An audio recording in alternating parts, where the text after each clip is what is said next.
Hello ladies and gentlemen, welcome back to the channel. And today I've had an interesting delivery from an interesting company. Shop Saber, who's a big supporter of the channel, has acquired Langmuir Systems, and Langmuir has had their own line of really entry-level CNC stuff and a few other fabrication related tools, as well as a 3-axis CNC mill. But they have this system called an arc flat table, and over here in the corner I've been wanting to add another fabrication table, so I reached out to them because I'd seen these tables and I'm like, I wonder if they're any good.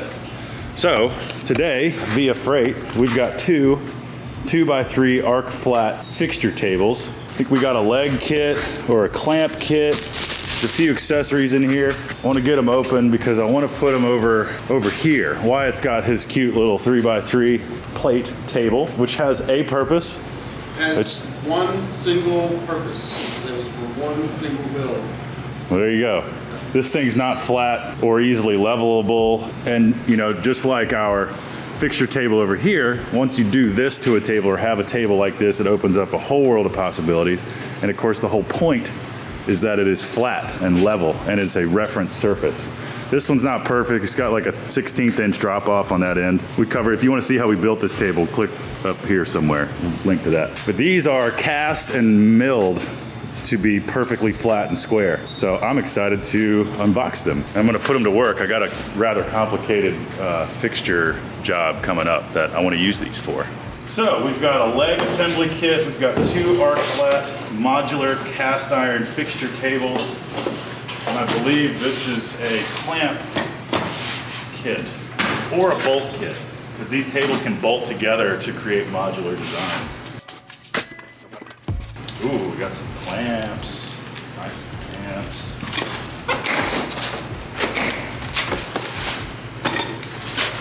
So let's find a place to set these up and take a look. Let's start with this leg kit. So Paul over at Langmuir was saying they only had one leg kit in stock and I got two tables. And I told him that was fine because we could have an adventure together where we use one of the leg kits that comes with it. Or if you're on a budget and don't want to spring to the leg kit, we'll make our own legs. And we'll see how that goes. Got some hardware. All right, nice. So these are probably 14 gauge or so, 3x3 square tube legs with some adjustable feet pre-installed, and a plate welded to this end with threaded holes. So that's how you mount it to the table. Some locking nuts down here. You got a little adjustable foot. Pretty light duty. The ones I build will probably be out of thicker material. Wyatt's behind the camera about to make some noise. So let's let him make some noise, shall we?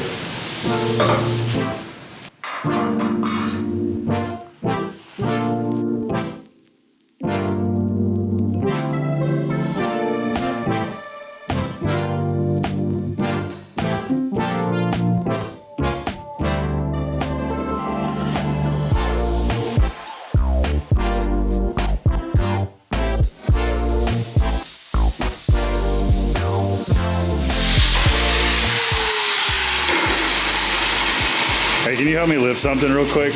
Yeah. Look how strong he probably is.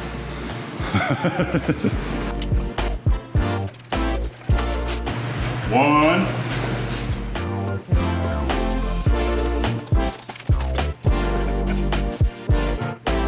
Look at that. Let's give people what they want here. So there's a lot of people that make fixture tables, and if you know anything about fixture tables, you know that they're insanely expensive. So this is Langmuir's attempt at a nice affordable table. I'll cut in right here what they cost and stuff. I think it's in the $700 range, which ain't bad for something that's machined perfectly flat, got nice holes that are all countersunk. So I see where the legs are gonna attach. Nice countersunk Allen head screws. Pretty freaking nice looking, man. It's small, but I personally really like small tables. Yeah, I can't stand small tables. Well, when you're working on small stuff. Yeah.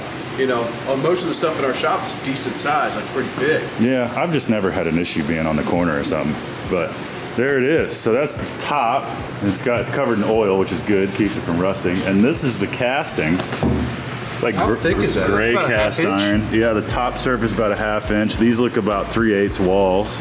Nice webbing. Keeps it light but strong. Looks like a pretty quality casting. Decent machining, you know. It's not like mirror polish, but a big surfacing mill they use to machine it all. Looking pretty nice. The cool thing is I got 2 of these. This is 2x3, so I'm gonna bolt them together. They're actually made to be bolted together. I'm gonna bolt another one this way, so we'll have 4x3, which I think is a good size.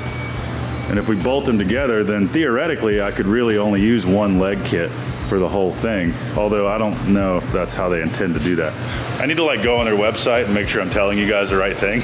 Or maybe read the email that the guys sent me on like, hey, when you do this, say this. But you know me, I just make shit up. 2x3 sounds small in your head, and then it's like, nah, it's actually a workable size. So I got another one, and I got a small box. Let's tear into that small box. I think there's probably a bolt kit in there, and some clamps and fixtures. See what we got here. So Langmuir has their own line of clamps and stuff too. And I'm so excited because these cast and machined tables are gonna function so much better than my plate steel table. We got some clamps. These are pretty nice. They're adjustable, sort of T-clamps, so you can slide this part in and out. You got your clampy clamp thing over here, and of course that part goes into the, I guess that would go in too. So if you wanted to push something sideways, you could take this off and put that in there. That is slick. I like that a lot. So we got a few of those, looks like. 6 of them.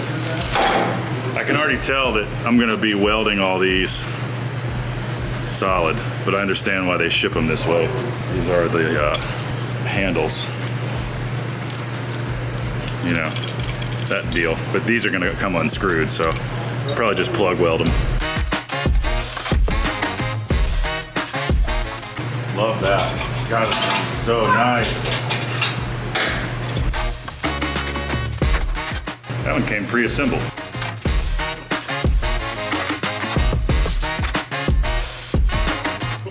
Clampy clamps.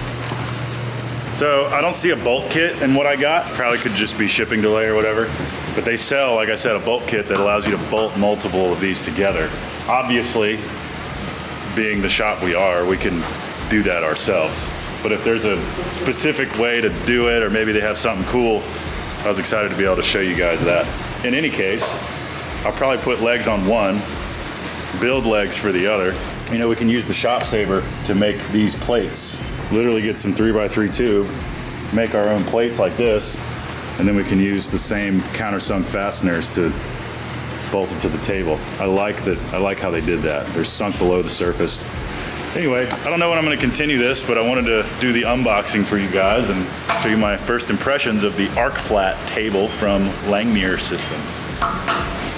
Like it so far? Let's put on some legs.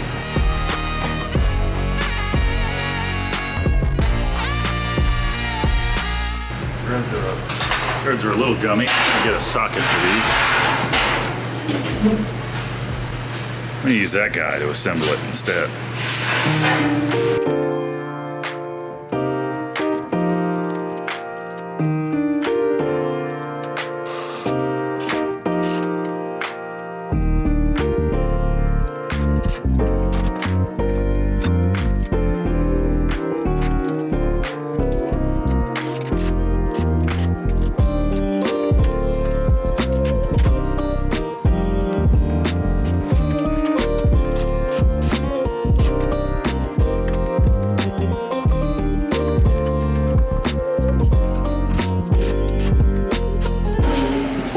So a few things. I've already noticed how short this thing is.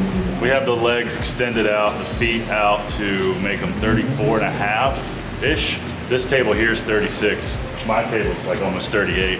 Kind of short. I can see myself making some new legs, longer legs in the future, especially when we bolt the two together. I only have one set of legs anyway, so. But anyway, let's put it on the ground and see.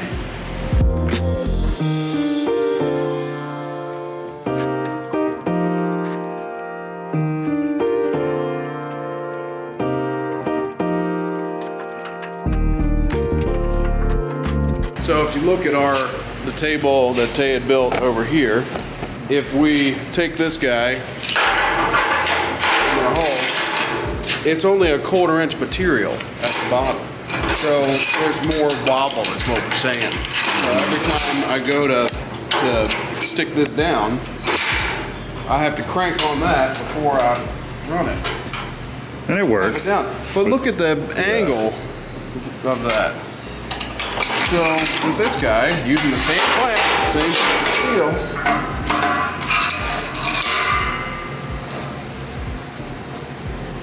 it's just done. Mm-hmm. The holes are so much more precise because it's actually milled. Well, and it's 5/8 all the way through the hole. Yeah. Ours just at the bottom is plasma cut, and that was before you dialed in your plasma too. Mm-hmm. I bet if we made another one of those, it would be a lot better. Yeah, we could change some parameters like slowing down the speed of the cut, get rid of some bevel. Oh. You know, obviously, you look at it next to it, that's a 2x3 table next to a 5x10. So personally, maybe it's because I'm a big dude, but maybe it's just because of the stuff we build, but I hate small tables because it just feels claustrophobic. I hate when stuff hangs off the edge. I hate having to like jig things up and prop things up. It drives me nuts. So we've got 2 of these. You know, we could do a 4x3.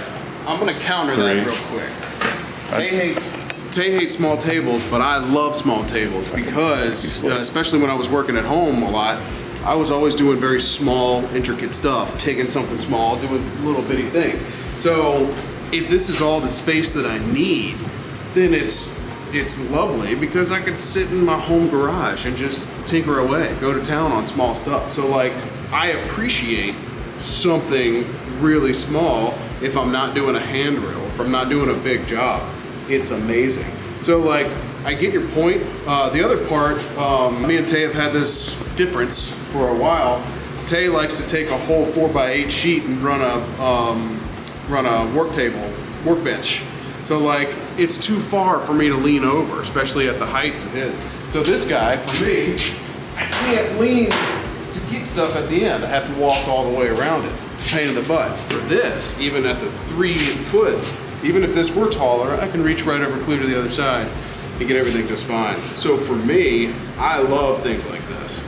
So I guess I'm saying that your opinion is valid, but it's not the only opinion out there. Sure. All right, got a quick job I'm gonna knock out real quick today, and I'm actually gonna use these Langmuir tables. In fact, this slab here, I haven't made legs for yet, but that's fine. I just needed a jigging fixture. Wyatt's using the big table right now. So I just threw this thing on my big table, and being how tall I am, it's actually the perfect height. But what we have here is a Toyota MR2 Strut Brace. It's stainless. MR2 is a mid-engine car Toyota made in the 90s, and it was usually a 4-cylinder, but my buddy Max swapped his for a V6. So this rear bar on the strut brace hits the intake manifold. So I've got to move it back 4 3/4 inches, and he wants to do it on the cheap. He wants to do a budget. He wants to do it as budget friendly as possible. So I'm just going to cut here and cut here and use some stainless plate to make some extensions to move that rear bar back. I'm going to try to make it look as visually appealing as possible. I've marked where I'm going to cut, and so I'm just going to move this bar back 4 1/2 inches, 4 3/4 inches. But whether you have one of these on a table or on its own legs, like that, it's really easy to use, and it's going to allow me to jig and fixture everything up real nice. I have some V-blocks that the round tubing is sitting in, and it just so happens that that makes this tube 2 1/4 inches off the surface. So I've got my 1, 2, 3 blocks here and some 1/4 inch plate, and so that's going to hold everything, because what I want to do is I want to clamp this part down and then make a reference wall here, so that when I cut here and cut here, this piece stays in place, and the reference wall is going to show me, I can measure off of that and make sure this thing moves back 4 3/4 inches perfectly parallel. So I'm going to put the camera on a tripod. I'm going to show you how I jig all this up, and then we'll start cutting and welding.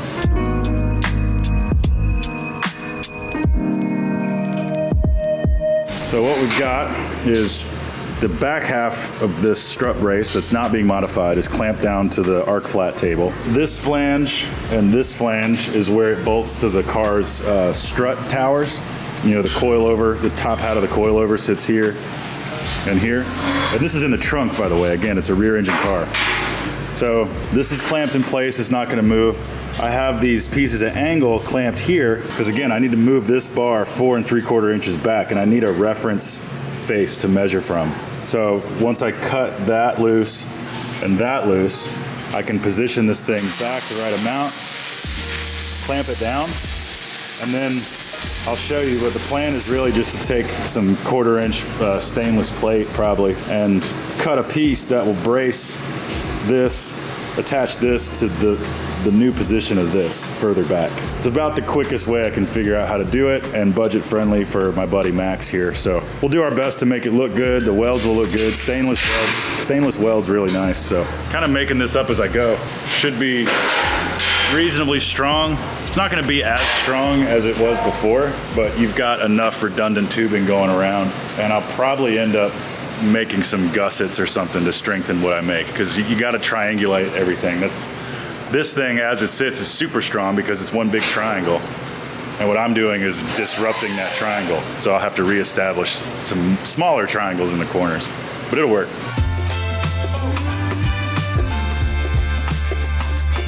Well, we've moved everything, so that's not helpful.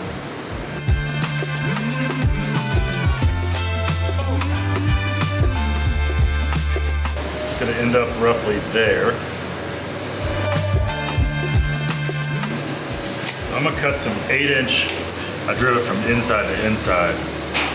So I need to subtract 1 1/4 inches from that. So it'd be 3.5. Move it back 3.5 inches. So I'm going to cut some stainless ovals that are 6.5 inches. Yeah. We'll cut those parts out of stainless. We'll shrink this middle bar just a little bit to account for the 1/4 inch stainless, and then we'll tack some things in place. What could possibly go wrong? All right, so let's draw some ovals, man. I just want to interject here and say that, like, I've been filming a lot while Walker's been out.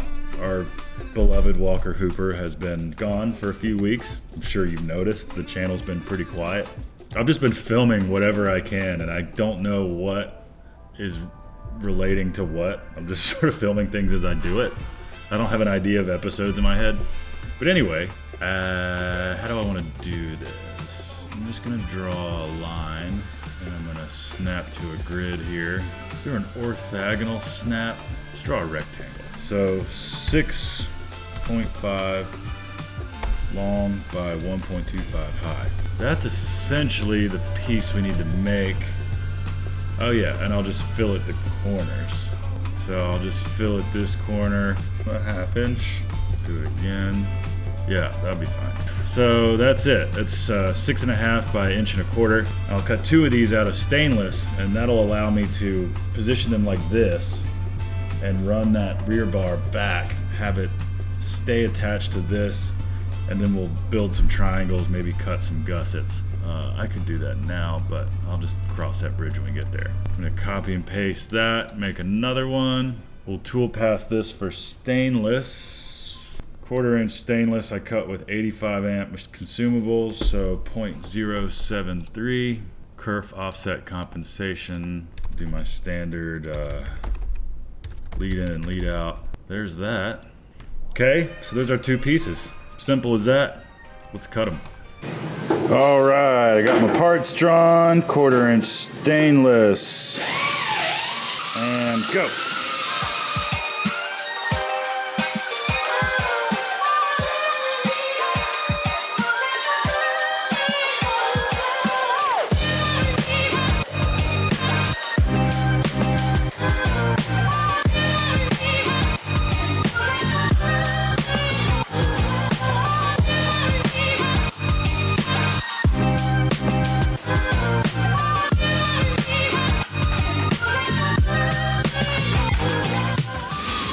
Got our extenders. I'm gonna clean these up.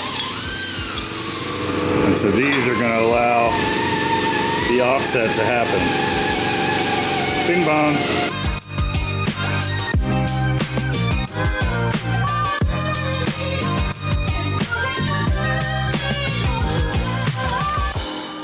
that is the fundamentals of our solution. That these extender pieces, that's gonna help move this thing back. So it's not the prettiest thing in the world, but it will work. And we can gusset here to here, or maybe in here if we have clearance. Max is gonna bring the car by tomorrow so we can test fit it. And if we have room over here, we'll do a gusset. Or if we have room in here, we'll do a gusset. I think the outside gusset will be better. But because we got to bring this force, back through. Because now we just have a plate. If anything, I weld a T-bar on that, but we'll see. But I'm going to tack that together sort of, and then we'll test fit it on the car tomorrow.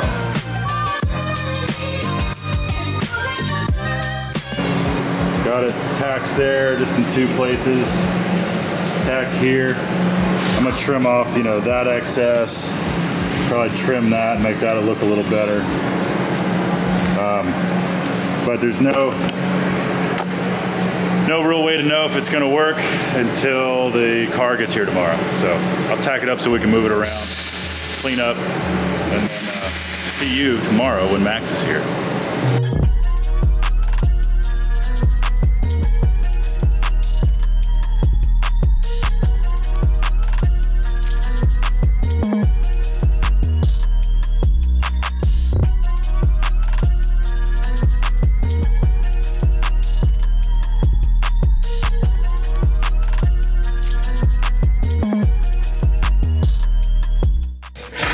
All right, got the back brace welded where it needs to be.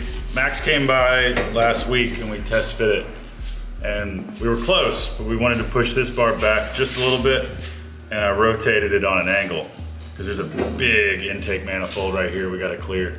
So this ought to clear just fine, and so technically we're done. But what I want to do now, we don't have room in here to gusset things, but we do have room out here. So I'm gonna draw up some gussets and cut them out of stainless. They're different each side, but just some triangles that go in here to bring some strength back to it, because I've pretty much ruined most of the structural integrity by doing what I did. That's how it goes. Time for templates. All right, so this side template, gusset be about 4 inches by 4 by 2 ought to work there. And here, need to do it about 3 by 1.5. So I'm gonna cut 2 right triangles, 4 by 2 and 3 by 1.5. Out of some, I guess, quarter. I think there's still a sheet of quarter on the cutter anyway. All right, drew some gussets in there, transferred them to here. Stainless on the table. I'm gonna zero everything. Press the go button.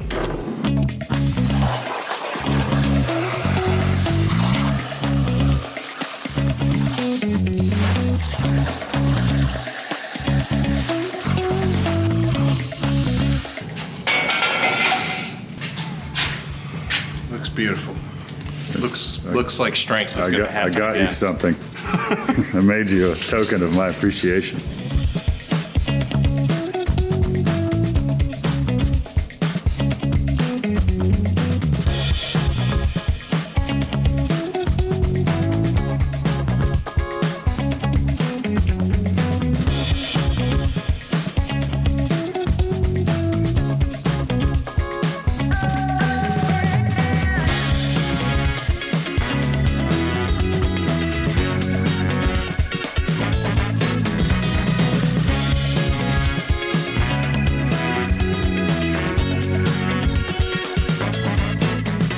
Well, Max, did it fit? Oh yeah. So this is a 91 Toyota MR2. Had it since 2012. First originally came with the 3S GTE turbo setup, and that was getting a little worn out. So I decided to go with the 3.5 liter V6 from a Lexus. Yeah. And it makes 386 horsepower to the wheels.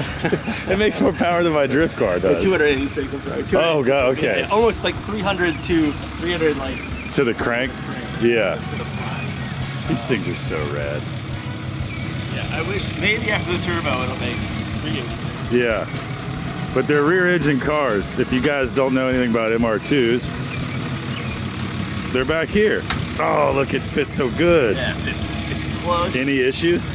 It's close. It might, when it Oh, we got a 1/4 inch in there. rattles, it might touch, but it's like, you know, it's just very little. And, That's awesome. Everything down here fit up good. We cleared our sensor here. Didn't have any clearance issues over there. no, this is fine. Can you still get to that fuse box, or you got to pull it out? I'll pull it, yeah. I'd have to pull it to do anything, change Yeah. the plugs or anything. So it didn't warp really much. All the No. holes line up and It's stuff. very straight. It went in very straight. Nice. Yeah, Well, heck, man, that's about as strong as it's gonna be yeah. without making some full tubular thing. But I'm real confident that that's gonna add a lot. You got it triangulated up to the firewall. That's where all your strength comes from, really. It's stiff. It's very stiff. Do you notice a difference? Yeah, I with get it on? a little difference. Like I took it out to the lake and had some turns with it, and it was pretty solid. Okay. And, I always wonder if, like, Yeah. I have a strut brace in the back of my car. I don't have one for the front. I always wonder if you notice Yeah. anything. Yeah, I think it's all very slight, but you don't really notice until it's on the edge. Yeah. It's really pushing it. Right. And I've recently done so many other modifications to the suspension Yeah. in quick succession, so it's hard for me to say what's been doing what, but it's got, like, you know, full white line, sway bars, Nice. chain links, Bigger sway bars. rollovers. Yeah, Yeah. very thick sway Yeah, bars. nice. So I was thinking about lowering it a little bit. That's Always. what I was working it on, but I just did some other little things that you'll never see, but I know about. You know, like just fixing Yeah. little issues and putting this like sway bar support mounts and things, nerdy stuff. Love it. Yeah. It's on full coilovers. Yeah. Nice. Yeah. Well, who makes them? Those are Tyne. Oh yeah, nice. TN. Yeah, that's what I've heard a lot of guys say. Yeah. But I'm thinking maybe next year, Bob Fahn he's like the guy who does these cars. Uh-huh. And he has Bob Fahn's 808s, so I might do those. So he next makes year. his own line of coilovers. Yeah, No kidding. does a bunch of stuff. Nice. I love these things, man. Are they tall guy friendly? They're not so bad. I mean, you can take the tops off. They're very friendly. Yeah. Just stick your head up over the roof. Yeah. Who did the swap again? Give him a shout out. TCS Motorsports. They're great. Yeah. They do a lot of these, and it's just super clean. They make it look factory. And it's a V6 out of like a Lexus. What do you say? Like RX 350. Something like that. The two GRs came in like Camrys all the way up to Lexus SUVs. Yeah. So this is out of some Lexus. Yeah. It's the Lexus ECU.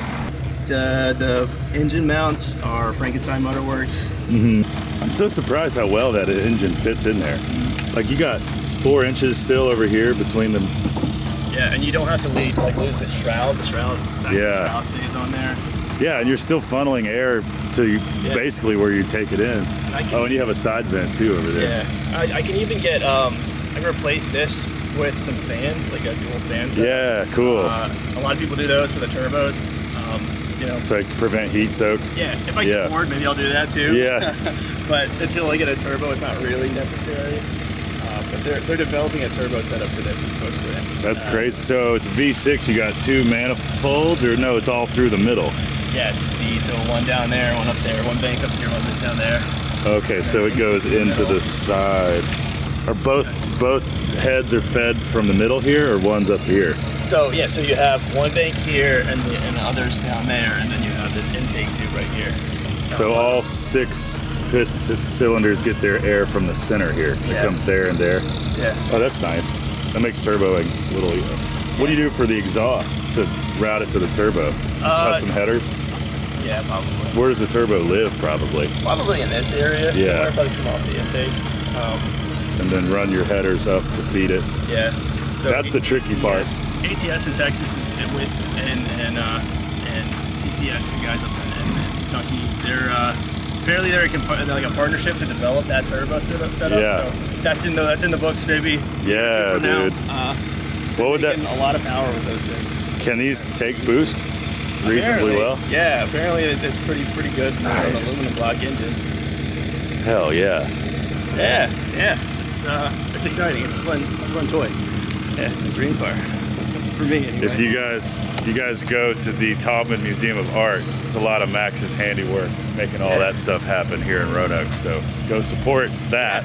Shout out to the Taubman. Yeah, right. And if you're in Roanoke, we want to do more car stuff. I've got the drift car. Max has this thing, cars and coffee, car meets and stuff like that. Let's get a car meet together. Yeah. Make the car scene not suck again. Well, thanks, man. Thanks, man. For trusting me with it. And I'm super glad it worked, and I'm real happy with how it turned out. So we didn't bastardize it too much. No. That all fit in there good. Say bye to the people of YouTube. Bye.